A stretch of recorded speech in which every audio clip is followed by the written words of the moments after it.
Hi, Professor Luzanne. My name is Bryce Benoit. And I'm Ethan McCormick. Trying to get the concept map done.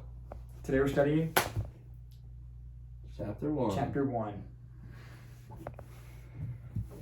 Starting off, we're going to start on section 1.1, Microorganisms, Tiny Titans of the Earth. So, first thing off we have right here is we have to acknowledge the fact that these microorganisms, also known as microbes, are simply too tiny to be seen by the human eye. Now, even though they're so tiny, they have all these diverse forms and functions, inhabit every environment that could support life, and many of them are single-celled, some with complex structures, and some are multicellular. But the one thing they have in common is they all live in microbial communities. Here are some pictures of microbial communities that they live in. Let me go ahead and throw this in presentation mode so you can see that a bit better.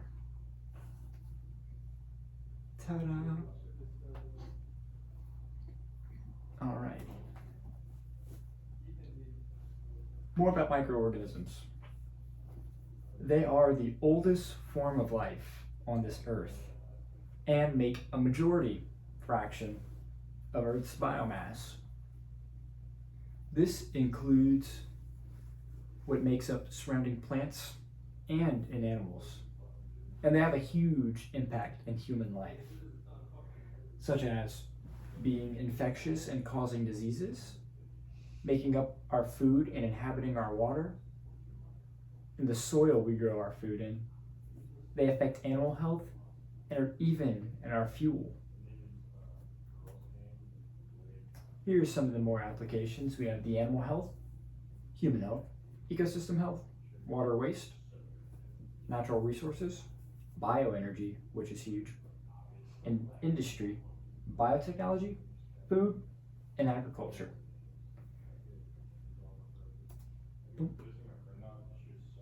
Wrapping up this section with microorganisms, we have, how do we see these tiny things? The answer is the microscope. And in order to see these under the microscope, we need to grow them a bit, especially if we're starting with very little. And that's where the culture comes in. The culture is the nutrient medium that we grow these microorganisms in. And that includes a nice medium, which can be liquid or solid, and contains all the required nutrients that these organisms need to grow healthily and spread out. Now, the reason why we grow these is to where the cells split apart and reproduce with cell division and make big colonies. And these colonies are visible, each containing millions or billions of cells. Now, why do we do this? Why should we care about studying microorganisms? Because of molecular biology and biochemistry and all the other things we stated before, all the applications and uses, as well as genomics and molecular genetics. And that wraps up section 1.1. So like a minute. Wait a minute. Yeah. Okay. So, going a little bit into section 1.2 before we show the concept map for our 1/4 check-in, we have the structure of the cell. Now, the cell itself is a living compartment that interacts with the environment and other cells. Elements of microbial structures, which we will be studying, involve all of the cells that have these things in common. They have a cytoplasmic cell membrane, being the barrier that separates the inside of the cell, the cytoplasm, from the outside environment, which is anything that could try and get in the cell. Now, inside of the cell, as we stated, we have the cytoplasm, which is a mixture of macromolecules, aqueous in nature, small organics, ions, and ribosomes inside of the cell that float freely in the cytoplasm. And that's our stopping point. And Here then- so far is the concept map. Leaving off where we were, ribosomes. Ribosomes, what are they? Simply the protein synthesizing structures within the cell that are floating freely in that cytoplasm we just described. Now the last part that holds it all together is the cell wall, present in some microbes, and it confers the structural strength that keeps the cells strong and rigid. Here is a little look at the difference between the two cells we'll be looking at: prokaryotic cells and eukaryotic cells. Onto that, we have not taxonomic, just structural division is what we're going to be looking at. First, at the prokaryotes, the first thing we saw in this picture right here. The two things that it separates into are bacteria and archaea.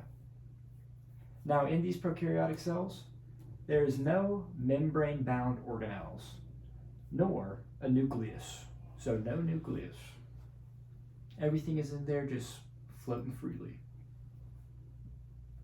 Now, big drastic comparison when we look at the eukaryotes down here. These eukaryotes can make up a lot more of the macro things we see in the world. Plants, animals, algae, protozoa, fungi. Now these cells, being that they make bigger structures, need organelles to support those structures. And inside of these cellular structures, we see DNA enclosed in a membrane-bound nucleus, which is something that the prokaryotes lack. We also see the defined organelle of mitochondria and chloroplasts. Next, we'll be looking at genes, genomes, nucleus, and nucleoids.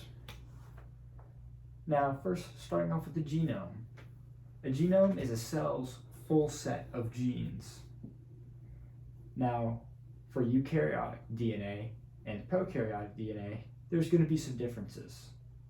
In eukaryotes, we have linear chromosomes within the nucleus contained. And we also have much larger, longer DNA strands of DNA. And they're wound up and held in those nucleus. Now for the prokaryotes, we typically see singular chromosomes that aggregate to form the nucleoid region. Like we said, there's no nucleus, so there's no membrane-bound chromosomes, but they still aggregate into one section.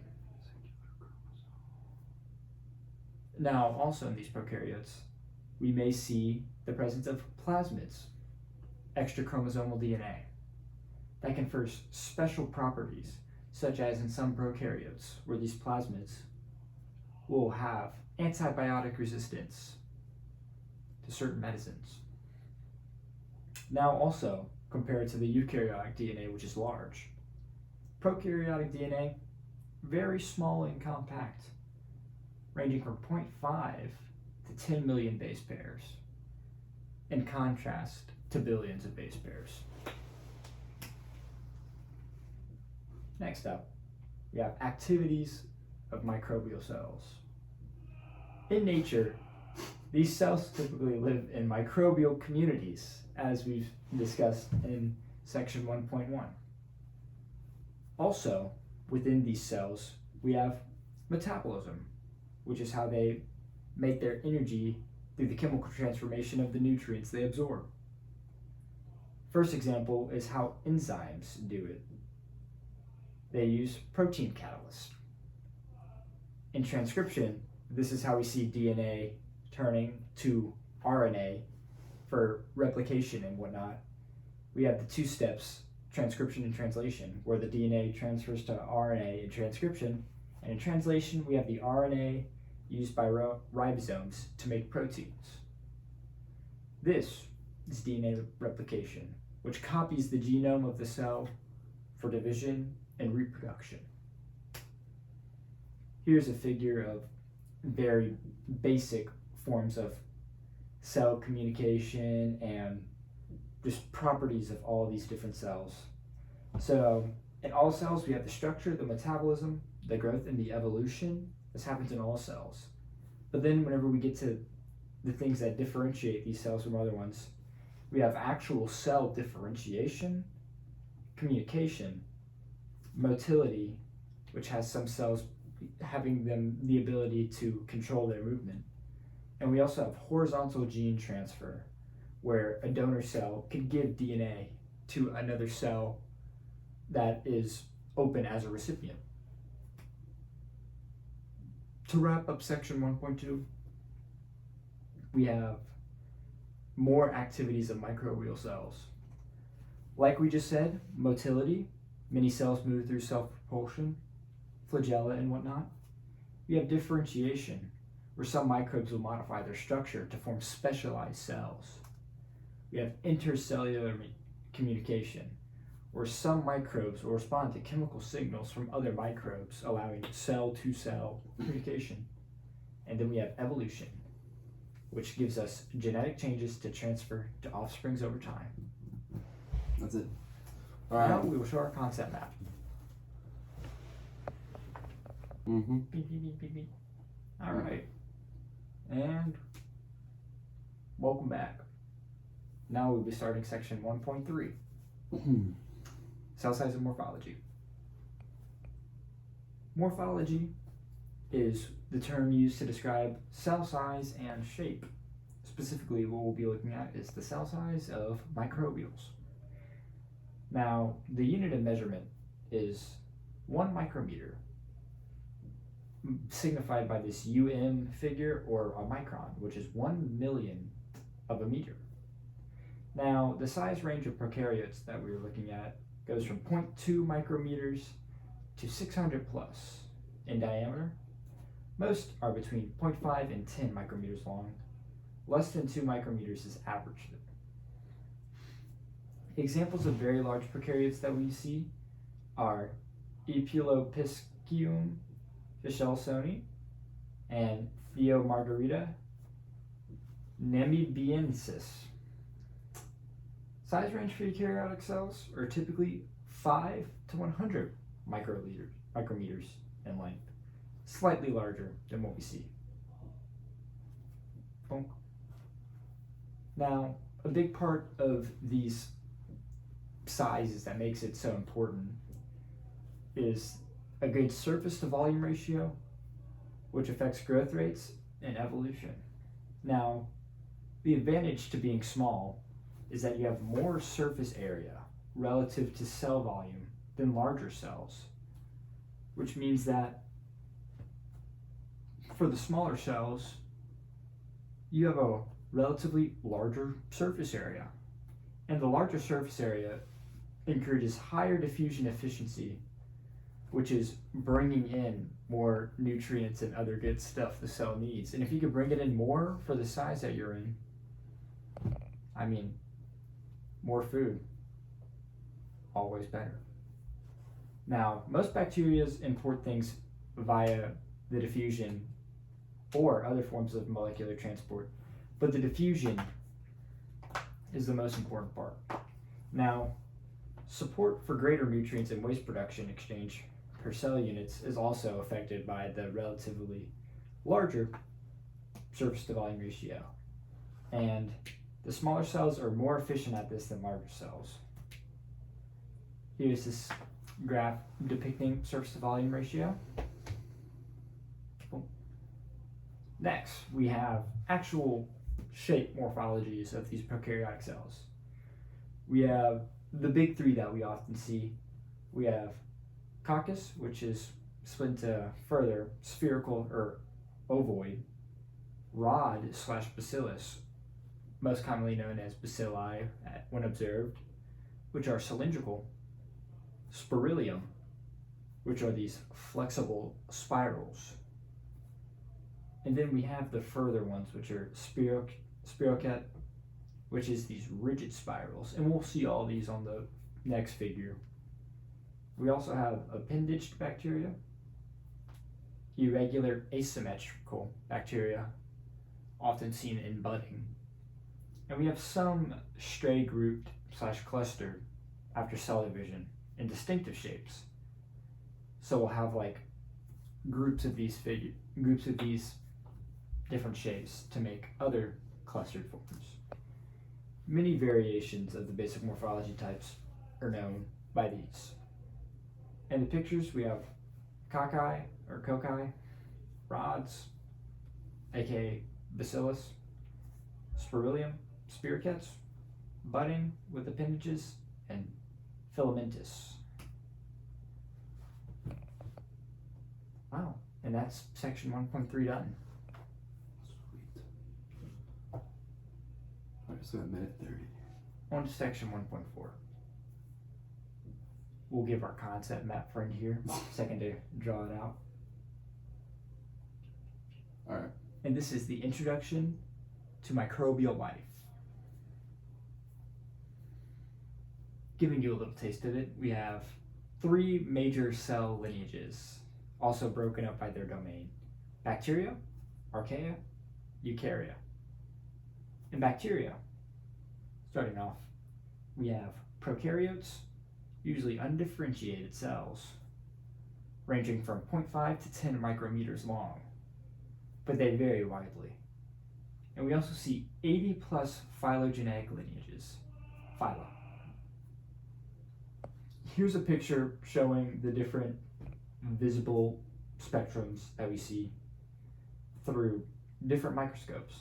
Getting closer and closer, we have the visible, the light, and the electron microscope, each getting closer and closer. Next step, or next domain, we have archaea, which includes prokaryotes that are 5 well-described phyla, and these are historically associated with extreme environments, but not all of them are extremophiles. Extremophiles being the cells that live in these extreme environments. Some of these lack known parasites or pathogens of plants and animals. But besides the 5 well-described phyla, there are 12 plus phyla in total. Next up, we have the eukarya, the last domain. This includes your big stuff like plants, animals, and fungi. At first, they were unicellular, but may have appeared 2 billion years ago. Now, there are at least 6 kingdoms instead of phyla, and these vary dramatically in size, shape, and physiology. Alright. And now we will show the concept map. Oh, good lord. Welcome back to the last quarter of this study session's video. We'll be wrapping up 1.4 real quickly, and that is viruses. Viruses are obligated parasites that only replicate within the host cells. These, while being talked about right now, are not actually cells. They do not carry out metabolism. They rely on the host cell for their metabolism in order to reproduce and function. Now, these viruses are made of small genomes of double-stranded or single-stranded DNA or RNA, and are classified based on their structure, genome composition, and host specificity. An example, bacteriophages. And that is viruses. Moving on to section 1.5, microorganisms in the biosphere. Real quick, just a little talk. History of life on Earth. Earth is 4.6 billion years old. First, cells appeared between 3.8 and 4.3 billion years ago. Back then, the atmosphere was anoxic, meaning there was no oxygen gas, until approximately 2.6 billion years ago. Back then, there was only anaerobic metabolism. The first anaoxygenetic phototrophs came approximately 3.6 billion years ago. And cyanobacteria, oxygenetic phototrophs, ones that do use oxygen, came approximately 2.6 billion years ago, whenever we see the atmosphere become oxen. And plants and animals only came a mere 0.5 billion years ago, 500 million years. Here's a picture showing all that. Another picture showing the different types of phototrophs. Here again we see the distinguishing between the domains and descending from the last universal common ancestors. Boom. There are 2 times 10 to the 30th microbial cells on Earth. Total carbon is a significant fraction of Earth's biomass, meaning there's a lot of carbon. Now, extremophiles, the ones that we talked about, live in habitats too harsh for other life forms. Examples would be hot springs, where it's really hot, glaciers, where it's really cold, high salt, high saline, high acidity, alkalinity, and high pressure. Now, microbial ecology, the definition for that is how microbes affect animals, plants, and the entire global ecosystem. Here's a graph showing the carbon, nitrogen, and phosphorus count and how much they account for in the entire percent of global biomass in microbials and plants. And here is the examples of extremophiles. Continued. On to section 1.6 and the final section of part 1 of chapter 1. This is the impact of microorganisms on human society. Microorganisms can be both beneficial and harmful to humans. We often see them as agents of disease, such as strands of E. coli, and we also see them in food and agriculture. We also have them in valuable human products, energy generation such as biofuel, and environmental cleanup. Now, in microorganisms as disease agents, we have studied them to be able to control infectious diseases over the past 120 years. They often occur in bacterial and viral pathogens. Now, we look at most microorganisms being beneficial. Very few of them are actually harmful agents. In the beneficial form, we see vaccines and antibiotic therapy used. We also see this for water and waste treatment and food safety, such as pasteurization. Here is a chart for death rates and the leading cause of different agents of disease from microbials. Microorganisms, agriculture, and nutrition. Many aspects of our agriculture depend on microbial activity, such as nitrogen-fixing bacteria, cellulose-degrading microbes in rumen, gut microbiomes, which digest complex carbohydrates in humans, and synthesize vitamins and other nutrients. Here is an example of the plant waste cycle that is often used for nitrogen fixation. And here is the gastrointestinal tract with the gut microbiome. Lastly, we have some of the negative impacts from microorganisms, which we have to see food spoiling, foodborne disease. We also see them, how to prevent these with harvesting, storage, safety, and other stuff.